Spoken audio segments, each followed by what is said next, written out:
नमस्कार दोस्तों, स्वागत है आपका मेरे यूट्यूब चैनल सेल्फ मेडिकोस में। तो आज हम पढ़ेंगे नेक्रोसिस। जैसा कि हम पिछले वीडियो में डिस्कस किए थे इरिवर्सिबल सेल इंजरी। तो इरिवर्सिबल सेल इंजरी देखिए दो प्रकार का होता है। पहला होता है नेक्रोसिस, दूसरा एपोप्टोसिस, यानी कि सेल का डेथ तो हो रहा है। तो यहाँ पे सेल का डेथ इरिवर्सिबल सेल इंजरी में होता कैसे है? मेनली टू प्रोसेस होता है जिसकी वजह से जिसके थ्रू सेलुलर डेथ होता है। तो वो जो प्रोसेस है उसको पहला को बोलते हैं नेक्रोसिस, दूसरा एपोप्टोसिस। तो यहाँ पे हम लिखेंगे इरिवर्सिबल सेल इंजरी, ठीक है।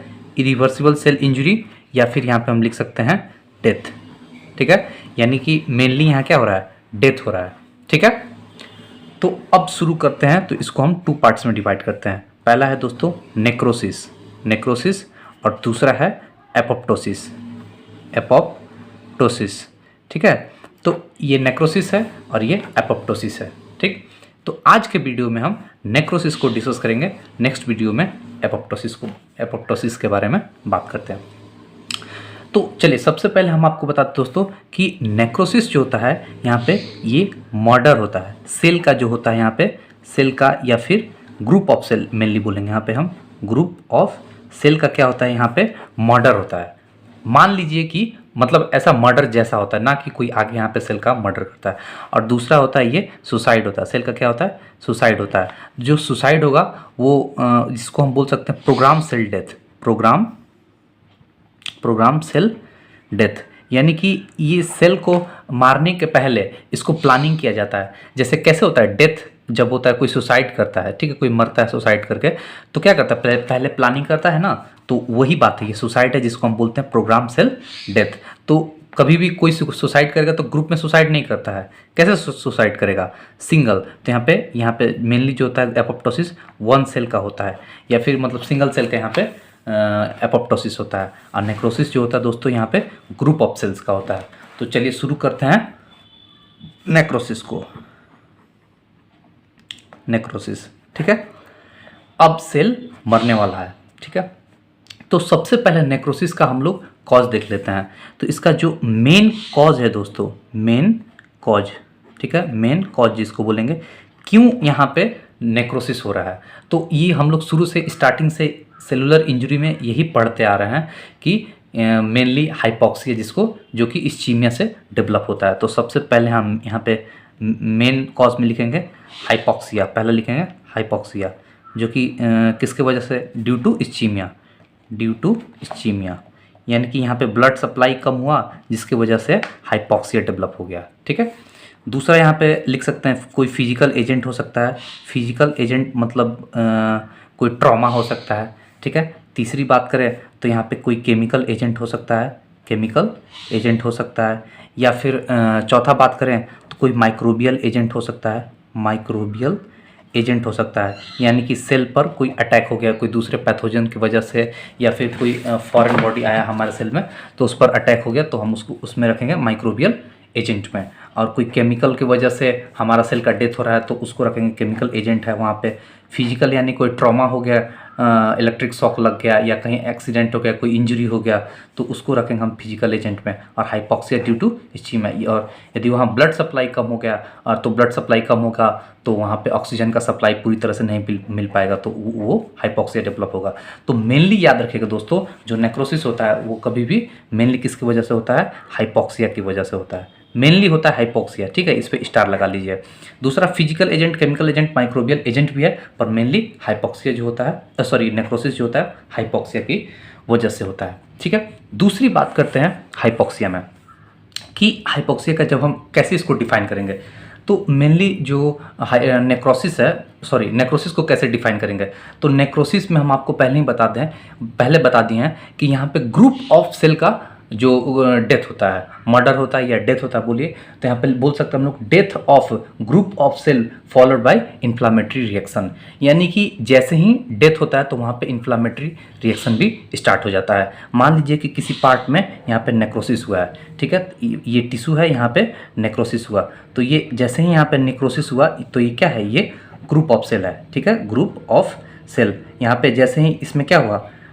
इसका डेथ हुआ, तो डेथ होने के बाद ही यहाँ पे क्या स्टार्ट हो जाता है, इन्फ्लामेशन स्टार्ट हो जाएगा, इन्फ्लामेशन स्टार्ट हो जाएगा, यानी कि इन्फ्लामेटरी रिएक्शन स्टार्ट हो जाएगा यहाँ पे। ठीक है, तो चलिए अब हम इसको डिफाइन करते हैं। नेक्रोसिस को ध्यान से सुनिएगा।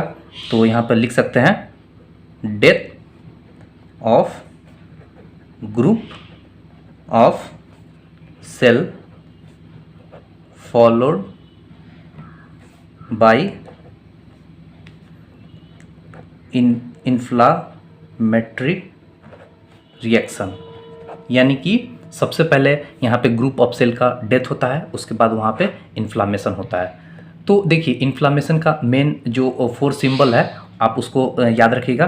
तो मेनली जैसे ही यहाँ पे ग्रुप ऑफ सेल का डेथ होगा तो यहाँ पे इन्फ्लामेशन स्टार्ट होगा। तो इन्फ्लामेशन में जो मेन क्या क्या होता है, जैसे कि हम बोलते हैं स्वेलिंग होता है, ठीक है, और दूसरा क्या होता है, स्वेलिंग के बाद क्या होता है दोस्तों, वहाँ पे रेडनेस आ जाएगा, रेडनेस हो जाएगा, ठीक है, रेडनेस होगा, वहाँ पे पेन होगा, और क्या हो सकता है वहाँ पे हीटिंग होगा, ठीक है। तो ये हम इंटर में पढ़ेंगे जब 12th क्लास में कि स्वेलिंग को हम लोग क्या बोलते हैं यहाँ पे, मेनली ग्रीक वर्ड में ट्यूमर बोलते हैं, रेडनेस को हम बोलते हैं कैलोर बोलते हैं, ठीक है, पेन को यहाँ पे बोलेंगे यहाँ पे डॉलर, ठीक है, और हीट को बोलेंगे कैलोर, ठीक है, और रेडनेस को क्या बोलते हैं, मुझे अच्छी तरह से याद नहीं आ रहा है, वहाँ पे ईचिंग करने के बाद रेडनेस हो जाता है। देखिए जहाँ पे भी इन्फ्लामेशन होगा दोस्तों तो वहाँ पे स्वेलिंग, रेडनेस, पेन, हीटिंग होना स्टार्ट हो जाता है, ठीक है। तो सबसे पहले यहाँ पे ग्रुप ऑफ सेल्स का क्या होगा, डेथ होगा, उसके बाद वहाँ पे इन्फ्लामेशन स्टार्ट हो जाएगा। तो यहाँ पे हम नेक्रोसिस को डिफाइन करते हैं, death of group of cells followed by inflammatory reaction. एक बार फिर से हम आपको बता दें दोस्तों, लिख सकते हैं यहाँ पे हम death of group of cells followed by inflammatory reaction, यानी कि इस मान लीजिए ये टिश्यू है, ग्रुप ऑफ सेल्स से मान लीजिए कि ये टिश्यू है, या हम इसको बोलेंगे ग्रुप ऑफ सेल्स बोलेंगे, ठीक है, यानी कि कोशिकाओं का झुंड। तो यहाँ पे मान लीजिए कि ये ढेर सारी सेल है, इसमें इस टिश्यू में बहुत सारे सेल्स हैं, ठीक है, ये सेल्स है इसमें, और इसका क्या हो गया, नेक्रोसिस हो गया, नेक्रोसिस हो गया।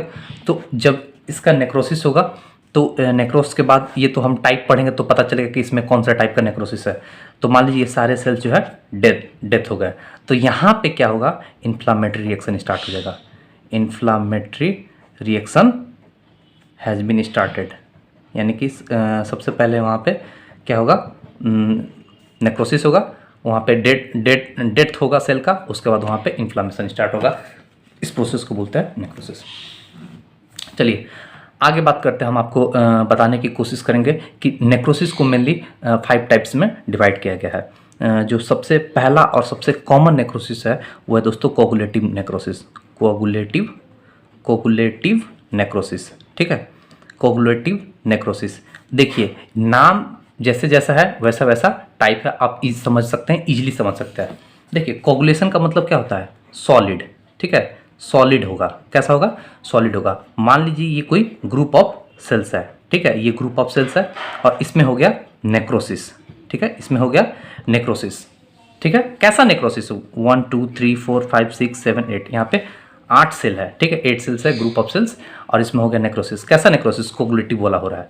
तो इसके बाद जब इसका आप स्टडी कीजिएगा, माइक्रोस्कोपिक स्टडी कीजिएगा, तो ये सेल का अंदर जो भी है वो सारा एम्प्टी हो जाएगा, और जो इसका स्ट्रक्चर होता है वो मेंटेन रहता है, ठीक है। तो यहाँ पे हम लिखेंगे कि स्ट्रक्चर जो होगा मेंटेन होगा, ठीक है, स्ट्रक्चर मेंटेन रहता है। क्यों स्ट्रक्चर मेंटेन है, क्योंकि यहाँ पे प्लाज्मा मेम्ब्रेन अभी भी मेंटेन है, ठीक है, प्लाज्मा मेम्ब्रेन जो है अभी भी मेंटेन है। तो इसको जब आप माइक्रोस्कोप में स्टडी कीजिएगा तो ये सेल कैसा लगेगा, एम्प्टी रहेगा लेकिन सॉलिड रहेगा। सॉलिड क्यों है, बिखरा हुआ नहीं है, डिस्पर्स नहीं है। ये सेल जो है जिसमें कोगुलेटिव नेक्रोसिस हुआ है ये डिस्पर्स नहीं है। कैसा है ये, इसका स्ट्रक्चर मेंटेन है, बट इसके अंदर का जो भी मटेरियल है, जो भी ऑर्गेनेल्स थे वो सारे क्या हो चुके हैं, वो डिसॉल्व हो चुके हैं। डिसॉल्व होकर कैसा हो गए, सॉलिड हो गए। देखिए ये सारे क्या हो गए, सॉलिड। इसके अंदर मतलब आप देखिएगा माइक्रोस्कोप में तो आपको सॉलिड नजर आएगा, ठीक है। तो और इसके बाद यहाँ पे क्या स्टार्ट हो जाएगा, इन्फ्लामेशन। तो ये था दोस्तों कोगुलेटिव नेक्रोसिस। तो आइए अब इसको देखते हैं और थोड़ा डिटेल में। कि जब आप इसको ग्रॉसली स्टडी कीजिएगा तो ये कैसा आपको दिखेगा, फर्म दिखेगा। फर्म का मतलब क्या होता है, सॉलिड। फिर आपको स्वेलिंग भी यहाँ पे नजर आएगा, यहाँ पे थोड़ा स्वेलिंग रहेगा। और इसका कलर कैसा रहेगा दोस्तों, पेल कलर रहेगा। जो ये स्ट्रक्चर है, जो ये इन्फ्लामेटरी मतलब सेल्स यहाँ पे जो डेड सेल है, इसका आप स्टडी कीजिएगा तो फर्म है, स्वेलिंग आएगा, यहाँ पे पेल कलर इसका मिलेगा। फिर कुछ समय के बाद ये श्रिंक हो जाएगा, ठीक है, श्रिंकिंग होने लगे यहाँ पे, ठीक है। बट यहाँ पे एक बात में याद रखिएगा कि यहाँ की स्ट्रक्चर मेंटेन रहता है, जिसकी वजह से कोगुलेटिव नेक्रोसिस इसको बोलते हैं, ठीक है। अब बात करते हैं दोस्तों, इसका माइक्रोस्कोपिक स्टडी कीजिएगा। कैसा, माइक्रोस्कोपिक स्टडी कीजिएगा। तो जब इसको माइक्रोस्कोप में मतलब देखिएगा तो आपको कैसा नजर आएगा। हम पहले ही बोले एम्प्टी सेल, ठीक है, एम्प्टी सेल। क्यों, क्योंकि इसके अंदर जो सेल ऑर्गेनेल थे वो डिसॉल्व हो चुके हैं, ठीक है। तो ये एम्प्टी सेल होगा, ठीक है। और प्लस में आपको कुछ WBC जो कि इन्फ्लामेटरी सेल है, क्योंकि वहाँ पर तो अब इन्फ्लामेशन स्टार्ट हो गया ना, वहाँ पे डेथ हुआ टिश्यू का, फिर वहाँ पे इन्फ्लामेशन स्टार्ट हो गया, तो इन्फ्लामेटरी सेल आपको मिलेंगे, ठीक है, इन्फ्लामेटरी सेल्स मिलेंगे। तो ये था दोस्तों कोगुलेटिव नेक्रोसिस। मेनली ये कहाँ कहाँ पाया जाता है, देखिए most common type of necrosis है कोगुलेटिव। मेनली ये पाया जाता है जो सॉलिड ऑर्गन है, जैसे कि लीवर हो गया, हार्ट हो गया, और क्या सॉलिड ऑर्गन है, किडनी हो गया, ठीक है, किडनी है, और क्या है, स्प्लीन है। ये सब क्या है, यहाँ पे जब भी नेक्रोसिस होता है तो मेनली कौन सा होता है, कोगुलेटिव नेक्रोसिस, ठीक है दोस्तों। अब हम बात करते हैं दूसरे टाइप की नेक्रोसिस के, ठीक है। तो आपको समझ में आ गया यहाँ पे नेक्रोसिस। अच्छा, एक और बात बता दें, कोगुलेटिव नेक्रोसिस मेनली क्यों होता है, ड्यू टू हाइपॉक्सिया। ये तो हमको पहले कब से बताते आ रहे हैं, यानी कि यहाँ पे ब्लड सप्लाई जा रहा था, ये O2 जा रहा था, ये स्टीम यहाँ पे डेवलप हो गया, ऑक्सीजन नहीं मिला, यहाँ पे सेल का डेथ हुआ, ठीक है। सेल का डेथ हुआ तो डेथ होने के बाद ये कैसा, इसका स्ट्रक्चर तो मेंटेन है, लेकिन इसके अंदर का सेल ऑर्गेनेल जो है वो डिसॉल्व हो चुका है और ये सॉलिड है। तो ये था कोगुलेटिव नेक्रोसिस। दूसरा अब हम बात करते हैं जो यहाँ पे मेन टाइप है, वो है लिक्विफैक्टिव नेक्रोसिस, ठीक है, लिक्विफैक्टिव नेक्रोसिस। तो लिक्विफैक्टिव नाम से ही पता चल रहा है कि जब आप इसको स्टडी कीजिएगा माइक्रोस्कोप के अंदर तो इसमें आपको जो मिलेगा वो लिक्विड जैसा कुछ स्ट्रक्चर मिलेगा। मतलब कि जब टिश्यू का जब डेथ हो जाएगा, जब सेल्स का यहाँ पे डेथ हो जाएगा, ठीक है, यहाँ पे डेथ हो गया, ठीक है, सेल्स का डेथ हो गया, नेक्रोसिस हो गया, ठीक है। तो नेक्रोसिस के बाद जब आप इसको जब आप देखिएगा तो ये कोई सॉलिड स्ट्रक्चर नहीं, यहाँ पे कुछ ऐसा कुछ मिलेगा, ठीक है। पूरा सेल जो है ये देखिए ये ऐसा हो गया, पहले ऐसा था, अब लिक्विफैक्टिव नेक्रोसिस के बाद ये ऐसा हो गया। क्यों, क्योंकि ये पूरी तरह से जो इसका सेल मेम्ब्रेन है, जो सेल ऑर्गेनेल्स है, वो पूरी तरह से डिसॉल्व हो चुका है। क्या हो चुका है, पूरी तरह से डिसॉल्व हो चुका है। तो यहाँ पे कोई भी शेप मेंटेन नहीं है, शेप मेंटेन, ठीक है, शेप मेंटेन नहीं है, काट देंगे, शेप मेंटेन नहीं है। क्यों, क्योंकि ये पूरी तरह से डिसॉल्व हो चुका है इसका प्लाज्मा मेम्ब्रेन, ठीक है। तो ये है हमारा लिक्विफैक्टिव नेक्रोसिस। अच्छा, एक और बात बता दोस्तों, अब जब आप इसका स्टडी कीजिएगा तो यहाँ पे आपको क्या देखने के लिए मिलेगा, जब ग्रॉसली देखिएगा तो ये सॉफ्ट होगा। कैसा होगा, ये फॉर्म नहीं होगा, ये सॉफ्ट होगा, ठीक है। मतलब आप इसको देखिएगा तो ये सॉफ्ट होगा, पहली बात। दूसरी बात, ये देखने में ही पता चलेगा कि ये लिक्विड जैसा रहेगा, ठीक है, लिक्विड लाइक रहेगा, सॉफ्ट रहेगा, लिक्विड रहेगा, फिल्ड विथ फ्लूइड, मतलब फ्लूइड कुछ होगा जो यहाँ पे कुछ प्रेजेंट होगा, टिश्यू के अंदर कुछ फ्लूइड होगा। क्यों, क्योंकि यहाँ पे लिक्विफैक्टिव है, ठीक है, जो भी एंजाइम प्रेजेंट था वो रिलीज हो गया है, तो इसलिए हम यहाँ पे बोलेंगे कि क्या है यहाँ पे, लिक्विफैक्टिव, ठीक है। जो टिश्यू का ये जो सेल्स का डेथ हुआ है वो कैसा अब है, लिक्विड, जो डेथ हुआ है वो अब लिक्विड में बदल चुका है, पूरी तरह से डिसॉल्व हो चुका है, घुल चुका है वो सेल, ठीक है, ग्रुप ऑफ सेल डेथ वो अपने घुल चुका है पूरी तरह से, वो अपने शेप को मेंटेन नहीं कर पाया। तो अब बात करते हैं इसके माइक्रोस्कोपिक स्टडी करेंगे, जब हम लिक्विफैक्टिव नेक्रोसिस का माइक्रोस्कोपिक स्टडी करेंगे तो यहाँ पे क्या मिलेगा। तो मेनली दोस्तों यहाँ पे सेलुलर डेब्रिस मिलता है, सेलुलर डेब्रिस मिलेगा और कुछ WBC मिलेंगे जिसको हम इन्फ्लामेटरी सेल्स बोलते हैं, ठीक है। तो इसका एग्जाम्पल की बात करते हैं तो आप बताइए कि सेल्स मतलब हमारे बॉडी में कहाँ पे मतलब लिक्विड जैसा थोड़ा मतलब लिक्विड जैसा सेल्स ज़्यादा प्रेजेंट होता है, वो होता है ब्रेन में, ठीक है दोस्तों। तो ब्रेन से रिलेटेड जो भी प्रॉब्लम आएगा तो यहाँ पे मेनली जो या फिर डेथ होता है ब्रेन से रिलेटेड, तो उसमें कौन सा होता है, लिक्विफैक्टिव, कौन सा होता है, लिक्विफैक्टिव नेक्रोसिस होता है। कौन सा नेक्रोसिस होता है दोस्तों, लिक्विफैक्टिव नेक्रोसिस होगा वहाँ पे। तो ब्रेन जो है एग्जाम्पल है लिक्विफैक्टिव नेक्रोसिस का। तीसरा नेक्रोसिस की बात करते हैं दोस्तों, जो कि ये भी बहुत ही इंपॉर्टेंट है, जिसको हम बोलते हैं Cassius necrosis. Cassius necrosis, Cassius necrosis, ठीक है। अब कैसियस का मतलब ही क्या होता है, अब इसको ध्यान से सुनिए। चीज़ लाइक, ठीक है। चीज़ मतलब क्या होता है, पनीर जो चीज़ होता है, चीज़ लाइक, यानी कि जब यहाँ पे सेल का डेथ होता है तो उसको आप माइक्रोस्कोपिक स्टडी कीजिएगा तो क्या दिखेगा आपको, यहाँ पे कुछ चीज़ लाइक मटेरियल प्रेजेंट है। जैसे कि लिक्विफैक्टिव में आप देख रहे थे कि पूरी तरह से सेल डिजॉल्व हो चुका है, जैसे कि आप कोगुलेटिव में देखे थे कि वहाँ पे सेल का शेप मेंटेन है, वैसे यहाँ पे कैसियस में देखिएगा चीज़ लाइक मैटर वहाँ पे प्रेजेंट है। यानी कि ये दोनों का मिश्रण होता है, किसका, कोगुलेटिव प्लस लिक्विफैक्टिव। लिक्विफैक्टिव यानी कि ना पूरी तरह से ये लिक्विड बनेगा और ना ही पूरी तरह से ये सॉलिड बनेगा, तो इसलिए हम इसको बोलते हैं कैसियस नेक्रोसिस। तो जब इसका आप इसका सबसे बेस्ट एग्जांपल जो होता है टीबी, ट्यूबरक्लोसिस होता है जो लंग्स में दोस्तों, तो इसका सबसे बेस्ट एग्जांपल है कैसियस नेक्रोसिस का। याद रखिएगा, बहुत ही इंपॉर्टेंट है। कैसियस नेक्रोसिस का बेस्ट एग्जांपल है टीबी। दूसरी बात करते हैं दोस्तों इसमें कि जब इसका स्टडी करेंगे, ठीक है, स्टडी करेंगे ग्रॉस स्टडी, तो इसमें मुझे क्या मिलेगा, तो ड्राई चीज़ मिलेगा, ठीक है, ड्राई चीज़। जैसे कि सेल का डेथ हो गया तो सेल के डेथ के बाद जब आप इसका स्टडी कीजिएगा तो वहाँ पे जो सेल आप देखिएगा तो ऐसा लगेगा कि वहाँ पे कुछ चीज़ लाइक मैटर प्रेजेंट है, और कैसा होगा, सॉफ्ट होगा, ठीक है, और पेल कलर होगा या फिर येलोइश कलर होगा, ठीक है। उसके बाद इसका माइक्रोस्कोपिक स्टडी कीजिएगा, माइक्रोस्कोपिक स्टडी कीजिएगा, ठीक है। तो जब इसका माइक्रोस्कोपिक स्टडी कीजिएगा दोस्तों तो ध्यान रखिएगा यहाँ पे कौन कौन से सेल्स मिलते हैं, एपिथेलॉइड सेल्स होते हैं, ठीक है, एपिथेलॉइड सेल्स। ये क्या होता है, मॉडिफाइड माइक्रोफेज, मॉडिफाइड माइक्रोफेज, ठीक है, माइक्रोफेज होता है, मॉडिफाइड माइक्रोफेज होते हैं, ठीक है। और दूसरा सेल्स यहाँ पे पहला माइक्रोस्कोपिक स्टडी में कैसियस नेक्रोसिस का एपिथेलॉइड सेल्स, और दूसरा जो यहाँ पे सेल्स मिलेगा जाइंट सेल्स ऑफ लैंगहैंस, ये साइंटिस्ट का नाम है जो डिस्कवरी किया था इसका।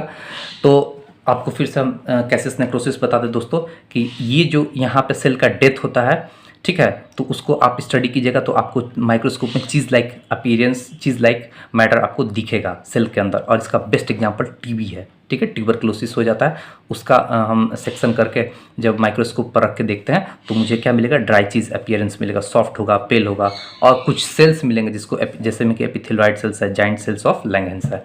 तो ये था दोस्तों कैसियस नेक्रोसिस, जो कि ना ही ज़्यादा सॉलिड होता है ना ही पूरी तरह से लिक्विड होता है, इसलिए हम इसको कैसियस बोलते हैं, यानी कि चीज़ लाइक, चीज़ ना ज़्यादा सॉलिड होता है ना ही लिक्विड होता है। तो ये बात हो गया दोस्तों। अब हम जो फोर्थ टाइप का नेक्रोसिस है उसकी बात करते हैं। तो फोर्थ टाइप का जो है दोस्तों फैट नेक्रोसिस, फैट नेक्रोसिस। तो अब बताइए ये फैट नेक्रोसिस कहाँ पे होगा, ध्यान से सुनिएगा। फैट नेक्रोसिस जहाँ पे बॉडी में सबसे ज़्यादा फैट होता है, फैट का डिपोजिशन होता है, वहाँ पे फैट नेक्रोसिस होने का सबसे ज़्यादा चांस है, ठीक है। तो सबसे पहले आप बताइए कि सोचिए सबसे ज़्यादा फीमेल में जो फैट होता है वो कहाँ पे होता है, ब्रेस्ट में। तो इसका एग्जांपल की बात करें फैट नेक्रोसिस का, तो ये आपको ब्रेस्ट में देखने के लिए मिलेगा आफ्टर ट्रॉमा। मतलब मान लीजिए कि ब्रेस्ट में कोई ट्रॉमा हो गया, ठीक है, तो यहाँ पे आपको ब्रेस्ट में क्या मिल सकता है, फैट नेक्रोसिस। जो नेक्रोसिस डेवलप होगा वहाँ पे वो कैसा होगा, फैट नेक्रोसिस होगा, ठीक है। कब, आफ्टर ट्रॉमा। तो आपको पहले से पता है कि ब्रेस्ट जो होता है रिच इन फैट होता है, ठीक है। अच्छा, दूसरा इसका एग्जांपल की हम बात करते हैं दोस्तों। तो दूसरा मेनली जो इसका एग्जांपल है वो है mesenteric fat necrosis due to acute pancreatitis. यानी कि एक्यूट पैंक्रियाटाइटिस जब होता है, देखिएगा ध्यान से, यहाँ पे लिख देते हैं पहले हम, ये ब्रेस्ट फर्स्ट एग्जांपल है फैट नेक्रोसिस का, और सेकेंड जो है वो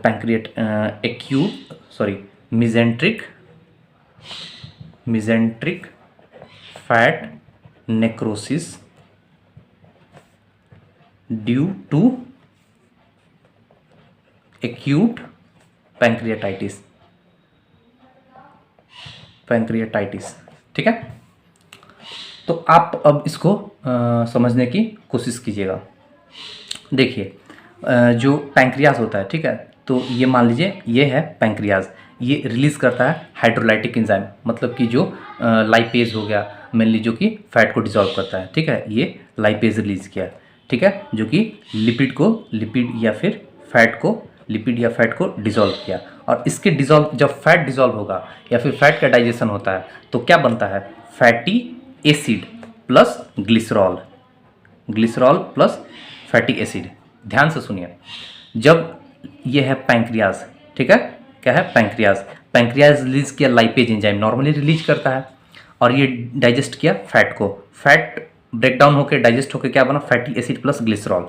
ये फैटी एसिड कैल्शियम के साथ बाइंड कर लिया, फैटी एसिड प्लस कैल्शियम, जो कि जिसको हम बोलते थे पहले रिवर्सिबल सेल इंजरी में क्या पढ़ते थे, इसी को हम माइलिन फिगर बोलते थे, ठीक है। उसमें मेनली लिपिड था और कैल्शियम था, यहाँ पे फैटी एसिड प्लस कैल्शियम है। तो ये दोनों मिलके सोप लाइक स्ट्रक्चर बनाता है। कैसा, सोप लाइक स्ट्रक्चर, ठीक है, सोप लाइक स्ट्रक्चर बनाता है। तो एक बार फिर से आप ध्यान से समझिए दोस्तों कि देखिए पैंक्रियाज क्या रिलीज किया यहाँ पे, लाइपेज यानी कि फैट टूट के फैटी एसिड प्लस ग्लिसरॉल बना, ठीक है। और ये फैटी एसिड कैल्शियम से बाइंड करके फैटी एसिड प्लस कैल्शियम मिलकर क्या बना दिया, सोप लाइक स्ट्रक्चर, जिसको हम बोलते हैं सोपेनिफिकेशन। तो जब अब आप माइक्रोस्कोपिक स्टडी कीजिएगा या ग्रॉस स्टडी कीजिएगा फैट नेक्रोसिस का, तो आपको क्या देखने के लिए मिलेगा। तो चलिए देखते हैं, जब आप इसका ग्रॉस स्टडी कीजिएगा, ठीक है, तो इसमें मिलेगा वाइट फैटी अपीयरेंस, ठीक है, वाइट फैटी डेड सेल्स मिलेंगे, डेड सेल्स जो होंगे कैसे दिखेंगे, वाइट फैटी मिलेंगे, ठीक है। और सोप लाइक स्ट्रक्चर, कैसा, सोप लाइक अपीयरेंस होगा, जो उसका अपीयरेंस होगा लगेगा कि यहाँ पे सूप है, ठीक है। तो उम्मीद करते हैं कि आपको जो फैट नेक्रोसिस है ये समझ में आया होगा कि यहाँ पे फैट जो सेल्स है, जब डेथ होता है ग्रुप ऑफ सेल्स का, और मेनली ये कहाँ होता है फैट नेक्रोसिस, जहाँ पे फैटी मतलब जहाँ पे फैट का स्टोर होता है, जहाँ पे एडिपोज टिश्यू का स्टोर ज़्यादा होता है, जैसे कि मिजेंट्रिक कैनाल हो गया। मिजेंट्री जो होता है ना, मिजेंट्री आप लोग पढ़े होंगे, एनाटॉमी में पढ़े होंगे, मिजेंट्री वो जो होता है, और फिर आपको ब्रेस्ट में होता है मेनली फीमेल में, तो वहाँ पर मिलता है ये फैट नेक्रोसिस, ठीक है। पांचवा अब लास्ट है, जो कि हम बोलते हैं फिब्रिनॉइड नेक्रोसिस, यानी कि जब फिब्रिनॉइड नेक्रोसिस यानी कि ये इसका जब ग्रुप ऑफ सेल्स का डेथ होता है तो यहाँ पे जो अपीयरेंस मिलता है कैसा, फिब्रिन लाइक, ठीक है, कैसा, फिब्रिन लाइक। नॉइड का मतलब क्या होता है, लाइक, उसके जैसा। फिब्रिन लाइक अपीयरेंस मिलता है यहाँ पे डेड सेल्स का, ठीक है। तो यहाँ पे इसका सबसे कॉमन एग्जांपल जो है यहाँ पे लिख देते हैं कि fibrin like appearance after appearance occurs in dead cells. जब डेड सेल्स में कैसा अपीयरेंस पाया जाएगा, फिब्रिन लाइक, तो उस जो ग्रुप ऑफ सेल्स का डेथ हुआ है उसको हम बोलेंगे वहाँ पे क्या हुआ है, वो फिब्रिनॉइड नेक्रोसिस है। तो ये मेनली कहाँ पर मिलता है, तो मेनली दोस्तों मिलता है ये आर्टरीज में। इसका एग्जांपल क्या है, आर्टरीज है, ठीक है, जिसको हम वेस्कुलराइटिस बोलते हैं, ठीक है, वेस्कुलराइटिस। या फिर एक और बात बता रहे दोस्तों, वेस्कुलराइटिस बोलते हैं। एक और बात बताते हैं, देखिए जब सेल्स में क्या होता है, सेल्स में नहीं, मतलब कि जो इम्यूनोलॉजिकल रिएक्शंस होता है बॉडी में, या ऑटो इम्यून डिजीज़ के केस में जो भी नेक्रोसिस होता है, ऑटो इम्यून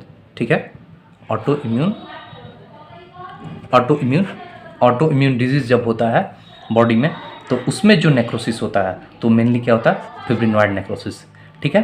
तो आपको उम्मीद करते हैं दोस्तों कि फिब्रिनॉइड नेक्रोसिस भी समझ में आ गई होगी। इसका एग्जांपल आर्टरीज याद कर लीजिए और ऑटो इम्यून डिजीज, और इसमें सेल्स का डेथ होने के बाद फिब्रिन लाइक अपीयरेंस आपको देखने के लिए मिल सकता है फिब्रिनॉइड नेक्रोसिस में, ठीक है। उसके बाद हम आपको फिर से बता दें कि फैट नेक्रोसिस में क्या हुआ था दोस्तों, कि यहाँ पे फैट लाइक अपीयरेंस मिलेगा कहाँ पे, आफ्टर सेल डेथ, ठीक है। तो फैट लाइक अपीयरेंस कहाँ मिलता है, ब्रेस्ट में मिलता है, मिजेंट्रिक कैनाल में मिलता है, ठीक है। और फिर कैसियस नेक्रोसिस है, यहाँ पे चीज़ लाइक अपीयरेंस मिलेगा सेल्स के डेथ होने के बाद, ठीक है। तो इसका मेन एग्जांपल क्या है, टीबी है, ट्यूबरक्लोसिस में आपको देखने के लिए मिल सकता है। तो उम्मीद करते हैं दोस्तों कि जो पांचों प्रकार का आज हम आपको नेक्रोसिस समझाएं, जैसे कि फिर से आपको रिपीट कर देते हैं, coagulative necrosis, liquefactive necrosis, fat necrosis, फिर उसके बाद कैसियस नेक्रोसिस और फिर फिब्रिनॉइड नेक्रोसिस। तो ये समझ में आ गई होगी। नेक्स्ट वीडियो में दोस्तों एपोप्टोसिस डिस्कस करेंगे।